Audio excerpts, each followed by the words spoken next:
నిజ నిర్ధారణకు అంతిమ నిర్ణయం డిఎన్ఏ టెస్ట్. ఉన్నది ఉన్నట్లుగా వాస్తవాలను శోధించి వివరించే మన డిఎన్ఏ టీవీ, మన రాష్ట్రం, మన ఛానల్. అందరికీ నమస్కారం. సిపిఐ బాధ్యుడైనటువంటి దోనపూడి శంకర్ ఏదైతే గౌరవ పార్లమెంటు సభ్యులు కేసినేని చిన్ని శివనాథ్ గారి మీద చేసినటువంటి నిరాధారమైనటువంటి ఆరోపణలు తీవ్రంగా ఖండిస్తా ఉన్నాం. ఈ రోజున సిపిఐ విలువలు కోల్పోతా ఉంది, సిద్ధాంతాలకు తిలోదకాలు ఇచ్చింది. అంటే శంకర్ అనే వ్యక్తి వసూలు చేయటం అలవాటు చేసుకున్నాడు. అంటే ఆయన పార్టీ కార్యక్రమాలు ఉన్నాయని చెప్పి ఆ పేరుతోటి మా ఎమ్మెల్యేలను, మా ఎంపీ గారిని సందాలు ఇవ్వాలని అడిగే పరిస్థితి. ఇవ్వకపోతే నిరాధారణమైనటువంటి ఆరోపణ. నేను సిపిఐ అధినాయకత్వానికి సూచిస్తూ ఉన్నాను, ఇటువంటి వ్యక్తులు మీ పార్టీలో కొనసాగితే మీకున్న కాస్త గౌరవం కూడా పోద్ది. శంకర్ మీద మీకు చిత్తశుద్ధి ఉంటే తగిన చర్యలు తీసుకోవాలని డిమాండ్ చేస్తూ ఉన్నాను. ఏదైతే శంకర్ చేసినటువంటి ఆరోపణల మీద, తప్పుడు ఆరోపణల మీద ఎంపీ గారు న్యాయపరమైనటువంటి ఆయన హక్కుల్ని భంగం కలిగించినటువంటి విధంగా తన మీద చర్యలు తీసుకుంటానికి ఆయన సిద్ధపడ్డాడు. దానికి సిద్ధంగా ఉండాలి. శంకర్, నీ పేరు వసూలు రాజా, నువ్వు మాట్లాడే స్థాయి కాదు. నీ గురించి మేము ఈ ప్రెస్ మీట్ పెట్టలా, వాస్తవాలు ప్రజలకు చెప్పాలని పెట్టాం. ఇసుక అనేది ప్రకృతి ఇచ్చినటువంటి వరం.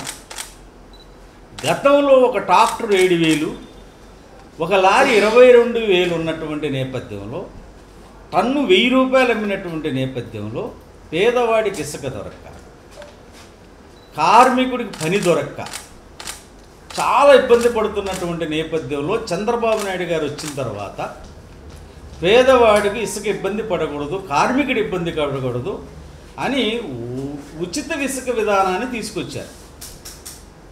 దానివల్ల ఈ రోజున ప్రజలు పండగ చేసుకుంటా ఉన్నారు. ప్రజలు చంద్రబాబు నాయుడు గారికి నీరాజనాలు పడతా ఉన్నారు. ఇవాళ కేవలం 7,000 ఉన్నటువంటి ట్రాక్టర్ 2,500 రూపాయల నుంచి 2,700 రూపాయలకు దొరుకుతా ఉంది. ఉచితంగా ఇసుకిస్తే ఇసుకలో ఏ రకంగా దోపిడీ జరుగుద్దో శంకర్ సమాధానం చెప్పాలి. చంద్రబాబు నాయుడు గారి ఆకాంక్షల్ని ఆచరణలో పెట్టడానికి ఎంపీ గారు ఎన్టీఆర్ జిల్లాలో ఉన్నటువంటి ఏదైతే ఇసుక రీచ్లు ఉన్నాయో దాని నియంత్రణ చేసి పేదవాడికి ఉచితంగా అందాలి ఇసుక అనేది ఆయన నియంత్రిస్తూ ఉన్నాడు. ఎవరన్నా చిన్న చితక పొరపాటు చేస్తే నిర్దాక్షిణ్యంగా ఆ లారీలని సీజ్ చేయమని ఎంపీ గారు చెప్తా ఉన్నారు అధికారులకి. నీకేం తెలుసని నువ్వు మాట్లాడుతూ ఉన్నావు. ఈ రోజున శంకర్, కేసినేని చిన్ని గారు ఎలక్షన్ల ముందు ప్రత్యక్ష రాజకీయాల్లోకి వచ్చి ఆనాడు ప్రజల మనసులోకి వెళ్ళాలని తన సొంత డబ్బులతోటి అన్నా క్యాంటీన్లు పెట్టి, హెల్త్ క్యాంపులు పెట్టి, పేదవాడికి పిల్లలకి ఫీజులు కట్టి, కళ్ళ ఆపరేషన్ చేసి, కళ్ళజోళ్ళు ఇచ్చి ఎంతోమంది కార్యకర్తలను ఆదుకొని ప్రజల మనసులు చూరగొన్నాడు. కాబట్టే ఇవాళ ఎలక్షన్లో 2,85,000 అంటే విజయవాడ చరిత్రలో అంత మెజార్టీ ఎప్పుడు రాల. ఇప్పుడు ఆయన ఆలోచన ఒకటే, ఏదైతే ప్రజలు నాకు అవకాశం ఇచ్చారో, చిన్న వయసులో ఇంత అత్యధిక మెజార్టీ ఇచ్చారో, ఆ ప్రజల మనసుల్లో శాశ్వతంగా ఉండాలి. విజయవాడ పార్లమెంటుని 25 పార్లమెంట్లో ఆదర్శవంతమైనటువంటి పార్లమెంటుగా తీర్చిదిద్దాలనేటువంటి తపనతో ఆయన చేసేటువంటి పనులకి చంద్రబాబు నాయుడు గారు మెచ్చుకుంటున్నారు, నారా లోకేష్ గారు మెచ్చుకుంటా ఉన్నారు. ఎందుకంటే మెప్పించగలిగినప్పుడే ఒప్పించగలుగుతారు.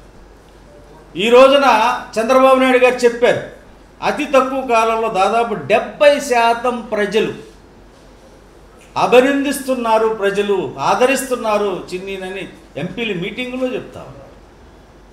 ఈ రోజున విజయవాడ పార్లమెంట్లో గతంలో జరగనటువంటి పనులన్నిటినీ జరగడానికి ఆయన వాళ్ళ అధికారులను పిలిచి రివ్యూలు చేసి వాళ్ళ మీటింగులు పెట్టి వాళ్ళను ఏ రకంగా ఆ పనులు కంప్లీట్ చేయాలో చెప్తా ఉన్నారు. వాళ్ళ పాతరాజరాజపేటలో 3000 ఇళ్ళు ఏదైతే రైల్వే స్థలాల్లో ఉన్నాయో వాళ్ళు బిక్కుబిక్కుమని జీవిస్తూ ఉన్నారు. ఎప్పుడు వస్తారా రైల్వే అధికారులు, ఏం చేస్తారో అని. అటువంటి దానికి పరిష్కారం చూపించారు. నేనున్నాను ప్రత్యక్ష సాక్షి.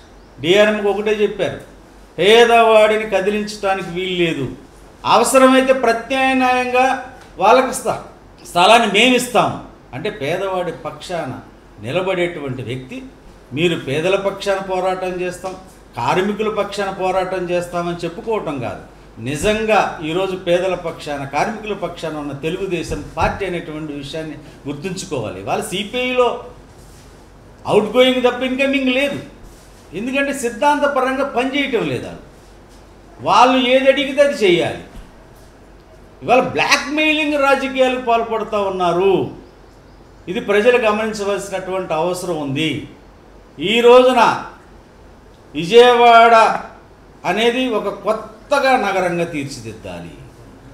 ఏదైతే కెనాల్స్ ఉన్నాయో అవి సుందరీకరణ చేయాలి. ఏ ఏ సర్కిల్స్ ఉన్నాయో వాటిని నూతనంగా అభివృద్ధి చేయాలి అనేటువంటి చెత్తరహిత విజయవాడను చేయాలి. ఒక గ్రీనరీ ఉండేటట్లుగా విజయవాడ నగరాన్ని ఒక అందంగా తీర్చిదిద్దాలనేటువంటి తపంతో ఉన్నటువంటి ఎంపీ గారి మీద ఈ రకమైనటువంటి ఆరోపణలు చేయటం అనేది సరైనటువంటి పద్ధతి కాదు. ఇవాళ శంకరే కాదు, ఎవరు ఏది మాట్లాడినా సమాధానం చెప్పడానికి ఎంపీ గారి పక్షాన ఇవాళ 7 ఎమ్మెల్యేలు కానీ, తెలుగుదేశం పార్టీ నాయకులు కానీ, కార్యకర్తలు కానీ మన్ననలు పొందినటువంటి వ్యక్తి చిన్ని గారు, ఎంపీ గారు అనేటువంటి విషయాన్ని గుర్తుపెట్టుకోండి. మేమేం చూస్తూ ఊరుకోం.